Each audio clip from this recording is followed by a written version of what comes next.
Marcus Gronholm also got away relatively unscathed when he was caught out by a surface change and hit this bridge on stage 12. Some damaged bodywork was all he had to worry about. But Jari-Matti Latvala would not be so lucky when he found a patch of loose gravel.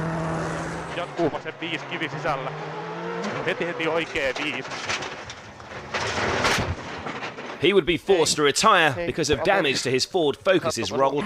Italy's Gigi Gali had briefly led the challenge for continental Europe, but his chances ended when his Citroën Zara went off the road on stage 5. 50. No.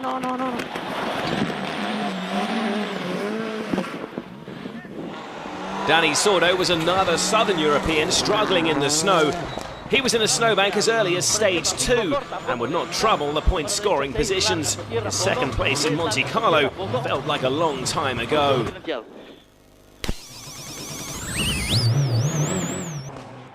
Petter Solberg had started the day still in third, but he was to become another victim of the snowbanks.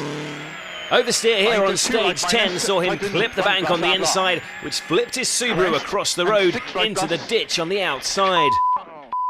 It looked like he was going to find his way out, but eventually he had to admit defeat. Around 10 minutes was lost, and he would retire at the service stop in order to protect damaged parts of the car that were twinned with his home event in Norway that was to follow. Go on. Also improving was Sweden's Daniel Carlson on his first outing for OMP Citroën. He moved up to 5th when Tony Gardemeister suffered drive shaft problems at the end of day 2, despite a few scares along the way.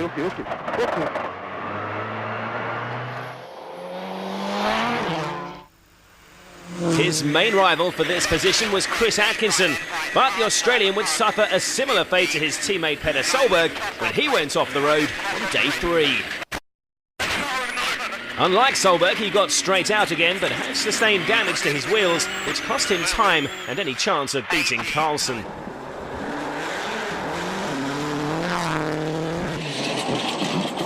And if you needed any proof, here's Sebastian Loeb on the first stage.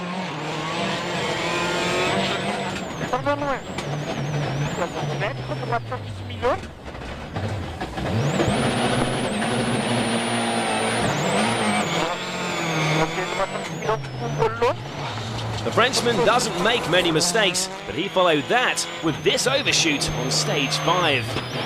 But he was still quick enough to hold third place at the end of day 1.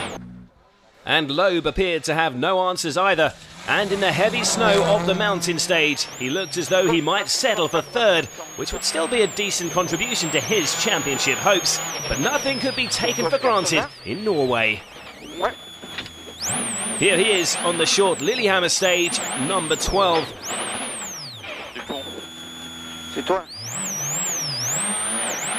By the time the spectators got him out of there, he'd lost 8 minutes.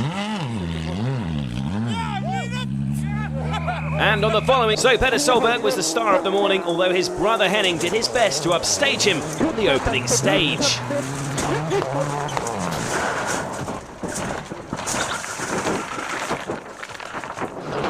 The replays show how he got too wide and caught a rock on the outside, and at that speed it was enough to flip the Focus.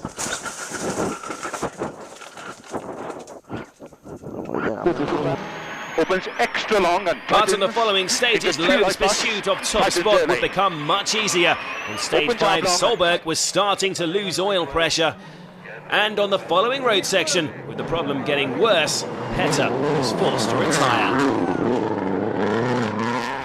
Desperate disappointment, but at least it appeared as if this was down to the stage conditions rather than straight mechanical failure. A stone had broken the oil cooler, and Petter remained positive.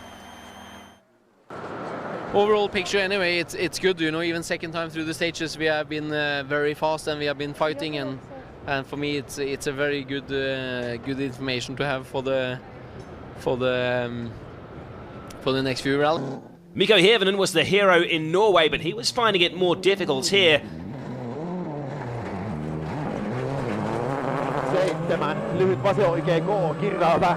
He was lucky to get away with this spin on stage 13 and gave up third place to Danny Sordo in the process. FIA Juniors competitor Martin Prokop. The Czech driver provided the most spectacular moment of the weekend with this off on stage 5. Prokop received some minor injuries, but his Citroën C2 fared less well. Is more demanding. One of the trickiest features were the many crests. On these unfamiliar stages, numerous drivers went off the road after taking the humps and jumps too fast. Chris Atkinson had to retire his Subaru after this off.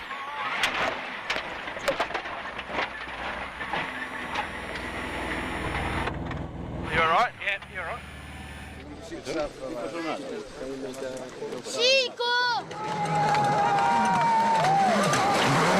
The leading Portuguese driver, Armindo Araújo, also came unstuck in similar circumstances. But he did manage to get back on the road.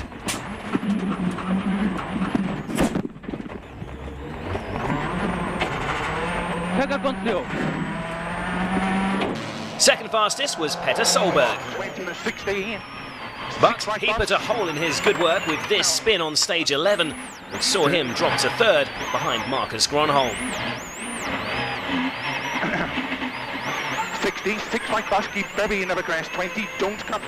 As the pace was gathering up front, Solberg had lost ground but still held third going into stage 16. But somewhere in this stage, he damaged his radiator. I can't believe. Supervision, Phil. Go ahead, supervision, Phil. Stop doing stage engine. And another third. But he did not lose as much time as Jari-Matti Lampola.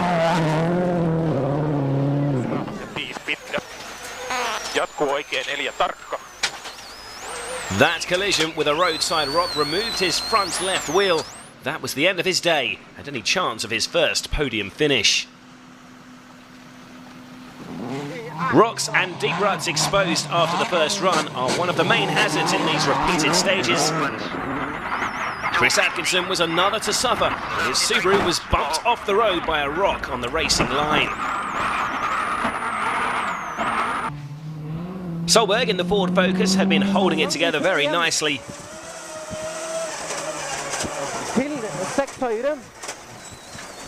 But this spin on stage 12, the last of day 2, would hand fourth place to Sordo.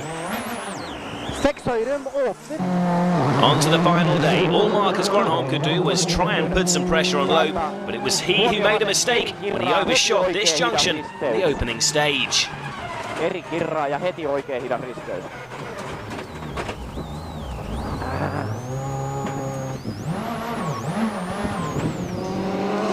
And here's Loeb on the same stage.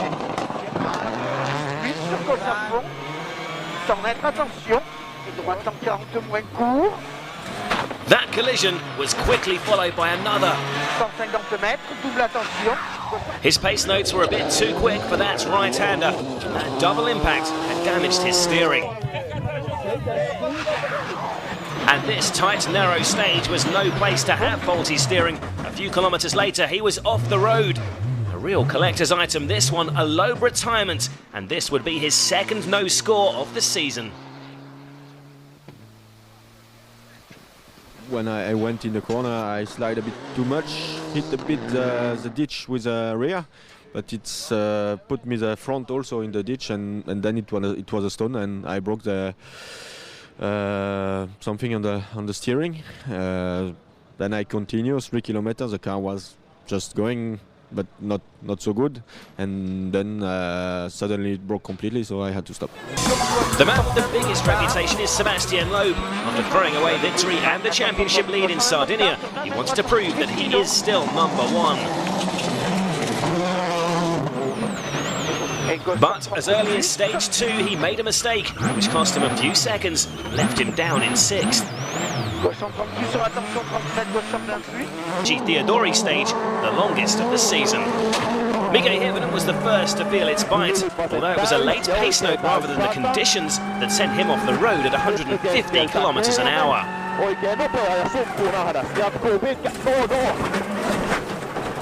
He was very lucky to avoid those trees, and miraculously, he made it back onto the stage with just the annoyance of a shattered windscreen to deal with.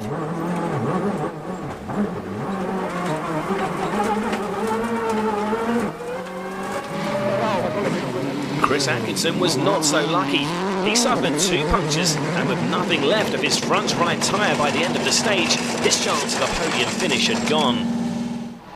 Marcus Gronholm had extended his lead in this stage, the 10th, but 2 stages later, he came close to ruining all his hard work when he overshot at this right-hander. Danny Sordo was another having problems here. His gearbox had failed, a similar problem to what he experienced in Argentina. His subsequent retirement was not helping Citroen's attempts to catch Ford in the Manufacturers' Championship. But Latvaler's reign at the top was short-lived. On stage 3, the rubber seal on his window popped out, a freak occurrence which caused the 22-year-old to lose concentration soon after he went off the road. I lost my concentration, stalled the engine in this junction, a little bit too much heat, and kilometer after that, off the road, we went backwards to the ditch. Stupid mistake. Latvaler would eventually retire with damaged suspension later on day 1. The big attraction on day 2 were the 2 runs through the Onimpoja stage. But Manfred Stoll and Ilka Minor never made it that far. They rolled their OMV Citroen on stage 13.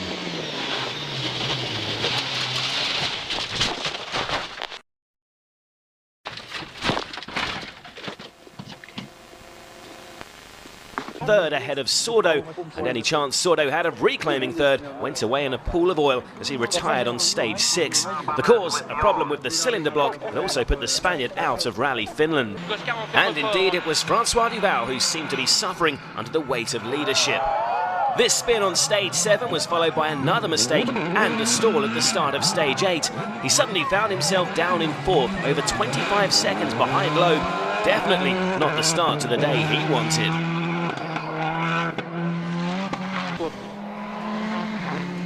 And here is the Finn on the final stage. Look for the marshal waving on the left. He's warning that there's a cow loose on the stage. That caused Gronholm no problems. But at the next corner,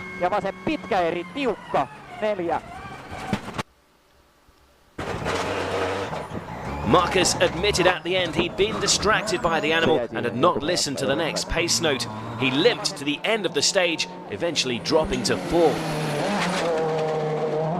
While the slippery New Zealand gravel was taking its toll, Manfred Stoll slid off the road on stage 4.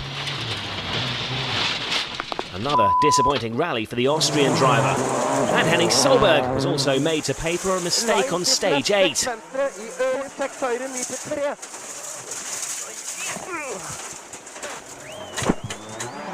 Well, Chevy Ponce definitely had a rally to forget.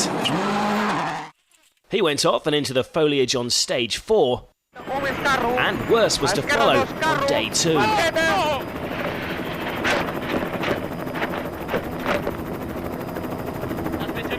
Spectacular stuff, but this was all mere.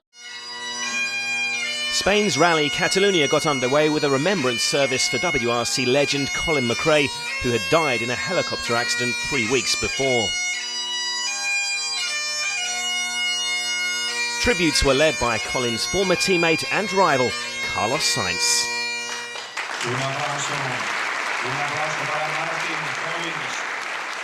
He was amazing driver. He was really a champion.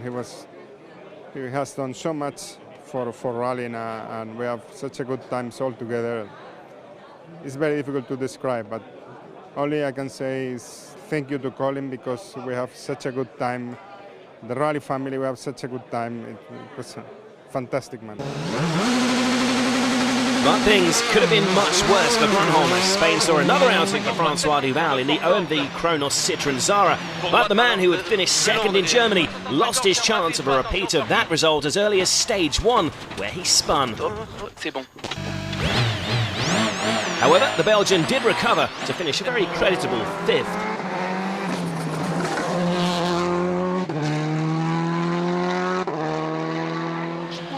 Among those who would not be on the final leaderboard were Manfred Stoll, who added another off to his growing list this season.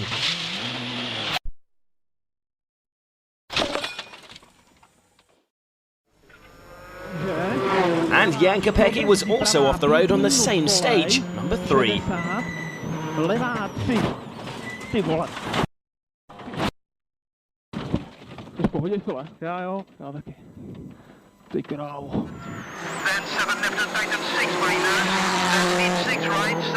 Chris Atkinson was also in trouble, clipping the bank here and up on 2 wheels, but he got away with this one and would recover to finish 8th. Wheel? I don't know. 37 right and 6 left tightens. Mikko Hirvonen was seeking to top his 4th place finish in Spain. Here he is on stage 3.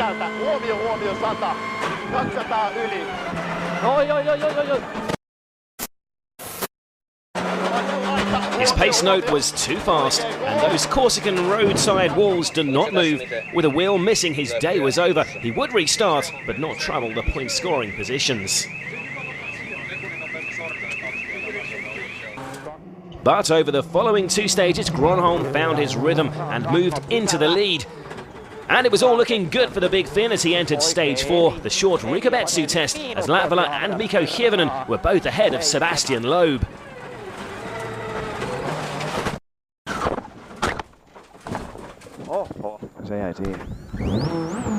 But from a position of strength to a position of desperation.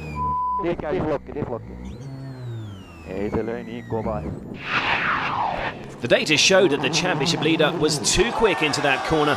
He would lose a minute trying to get out of there. Definitely the wrong time to make a mistake, but worse was to follow.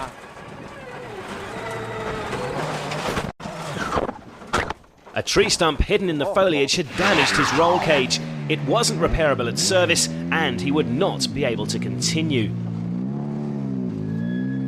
Do you feel this is the championship over? No. Okay, I made it difficult for myself, but it's not over.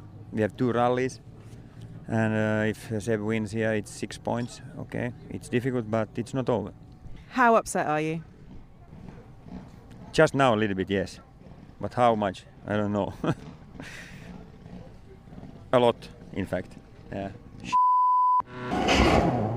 So the 2 young Ford drivers had a big job to do on day 2 to help out their colleague and countryman Gronholm. Hirvonen had to hold on to the lead and Latvala needed to put pressure on Loeb. But going into stage 13, Latvala was experiencing gearbox problems, which meant he had to use his manual gear shift.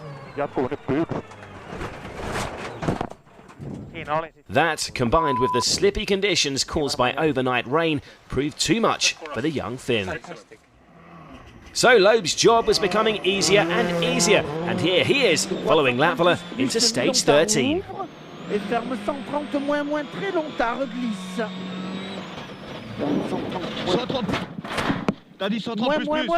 And it appeared it was co-driver error. But it's like this. So many celebrating, but Subaru were not among them. In the home country of the manufacturer, there was more pain than pleasure for them. Chris Atkinson had been second after the opening stage, but his rally was over after this big off on stage 6. Look at the damage that tree does to the Subaru.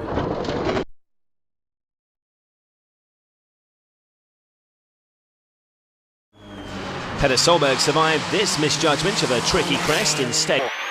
But soon after, he was radioing in to report he had come to a standstill with gearbox problems. While Chevy Ponce was another to get it wrong on the greasy day 2 stages.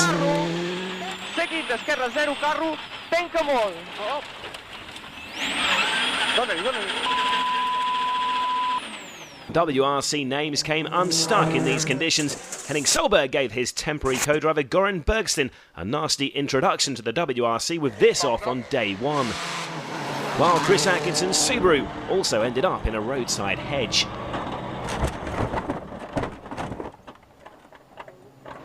But the biggest casualty was Marcus Gronholm. He had lost the lead to Loeb on the first morning, but was only 4 seconds behind going into stage 4, Loch Gill. But on the wet roads, he slid under braking, sending the car slamming into this stone wall.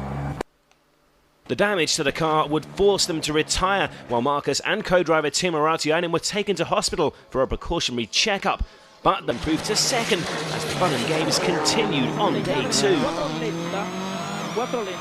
When Danny Sordo went too wide at this stage 12 corner, he became beached on a rock.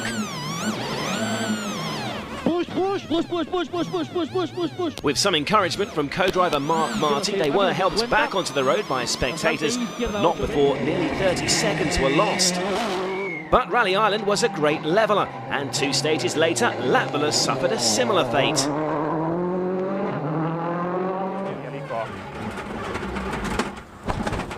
Losing the 30 seconds he had gained earlier.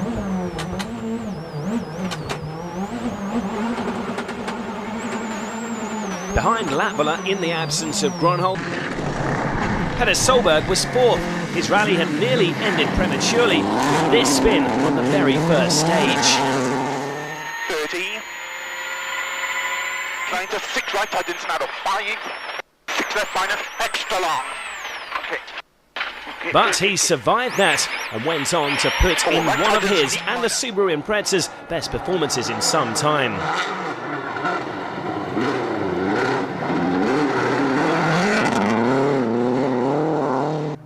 Somebody who wouldn't be troubling the point-scoring places here was the 18-year-old Norwegian driver Andreas Mikkelsen.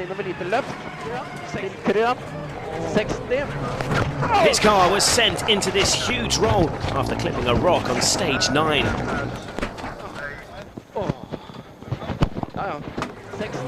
Here it is again from the onboard camera.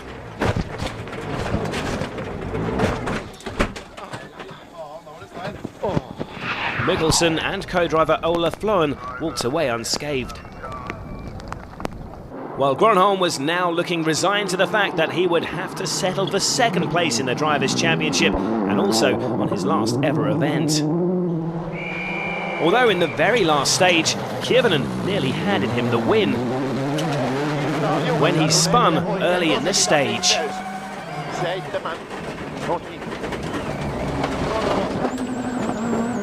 This halved his lead, but he got home safely to record his 3rd win of the season.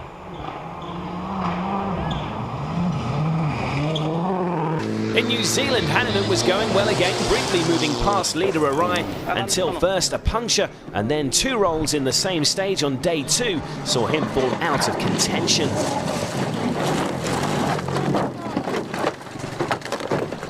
However, an inspired performance from Arai over the final 2 legs saw him storm up from 11th to 2nd. And on the penultimate stage of the rally, he edged past McShay to claim his 2nd consecutive win and put himself in a dominant position in the title race. 303. Going into his home rally in Japan, Arai needed a win or a 2nd place finish to claim the title. He was leading the rally early on, but it all went horribly wrong on stage 7. 60.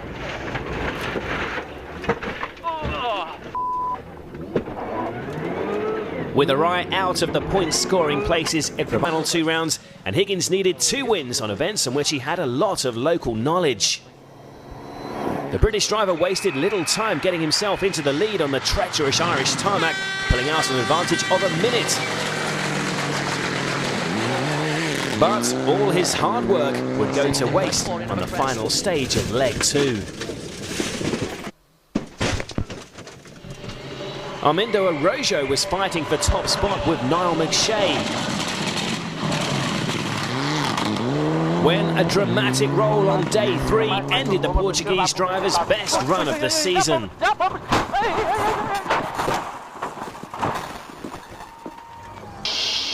The inaugural rally Norway opened the 2007 season and saw Arva begin well. He was on the pace, but a tree stump would dent any ideas of a victory. Sandell would also fall by the wayside on leg 1.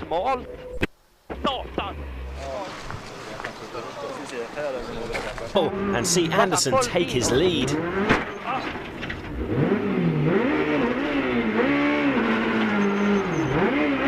And Anderson had selected the event to miss.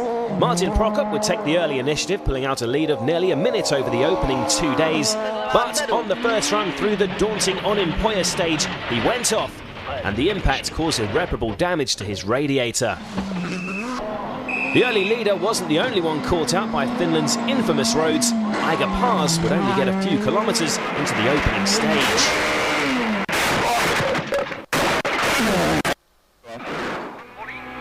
Which would be great news for Ermo Arva, who'd arrived in Germany trailing his teammate by 4 points. He had an early scare on stage 4 though, with this overshoot nearly ending in disaster. But with Anderson absent, he would take home. Anderson returned at Rally Catalunya with his championship lead gone and a point to prove. A spin on the opening stage though was not the start he wanted. Despite that mistake, Anderson led early on, but Arva stormed past on stage 3 and he was just over 10 seconds ahead by the end of the first day. His hard work was undone on the second morning though. A heavy impact caused a puncture, and after losing nearly 2 minutes, he fell down to third. There were more serious implications for an error from Renault driver Kalle Penemäki on stage 9.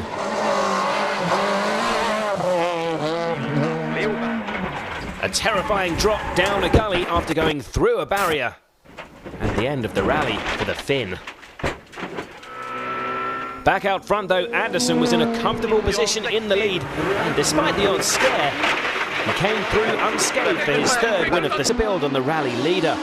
Arva came into stage 8 just 14 seconds ahead of his teammate, but this mistake would ultimately be the defining moment in the championship race. The Estonian was beached at the side of the road. Hey YouTube, thanks for watching. If you're interested in more content like this, check out our back catalog of videos. We have hours and hours and hours of compilation videos, podcasts where you'll get news, you'll get my opinion on certain things, which who doesn't want to hear that? Check it out. If you would, like, subscribe, turn on notifications so you don't miss any of our future uploads. We will be making more videos like this one. So, if you're interested, turn on notifications, like, subscribe, the works. And I appreciate it. You guys are awesome. Thank you so much for watching. God bless. Love you. Peace.